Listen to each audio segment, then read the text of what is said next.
Now, according to the US State Department, Blinken's trip is largely focused on discussing with allies how to build Ukraine's defense and deterrence capabilities. Your partners in trying to find peace in areas of conflict, that remains vitally important.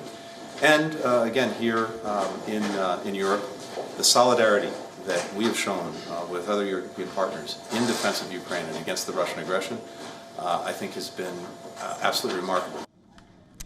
Meanwhile, talking about Sweden joining the treaty, Norway's foreign minister said it must happen before the July summit set to be held in Lithuania.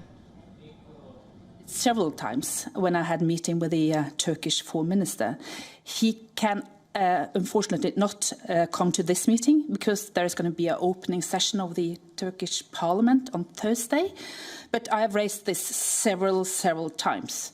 And Sweden fulfills all the criteria. So there is absolutely no reason for holding Sweden back. Back in Washington, President Joe Biden has approved a new package of military aid for Ukraine that totals up to $300 million.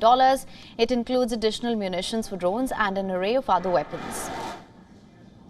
We will use that package that we're announcing today to provide Ukraine with additional munitions for Patriot air defense systems, which Ukraine has been deploying quite effectively, as well as more Avenger air defense systems, Stinger anti-aircraft systems, and ammunition, of course, for the HIMARS, artillery, and anti-armor systems that the United States continues to provide to Ukraine.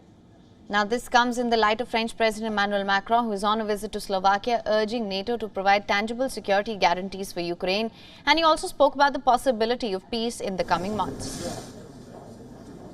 Today, we need to help Ukraine by all means to lead an effective counteroffensive. This is essential. This is what we are doing.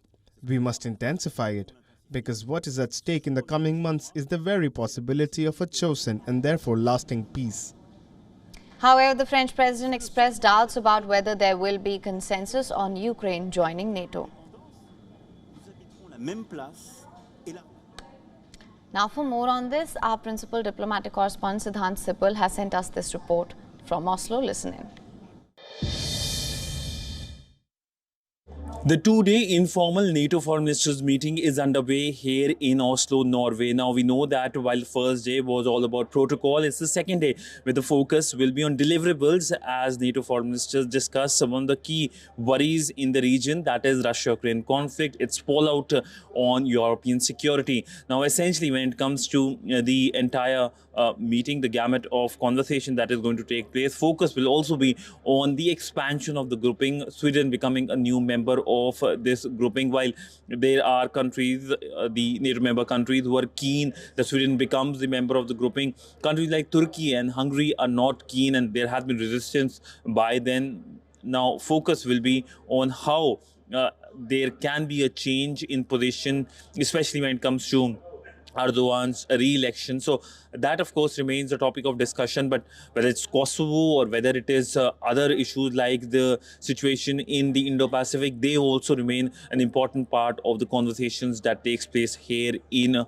Oslo, conversations that will be feeding into the big summit. That summit takes place in Lithuania in a few weeks from now. Siddhant Sipal for WION in Oslo, Norway. WION is now available in your country. Download the app now. Get all the news on the move.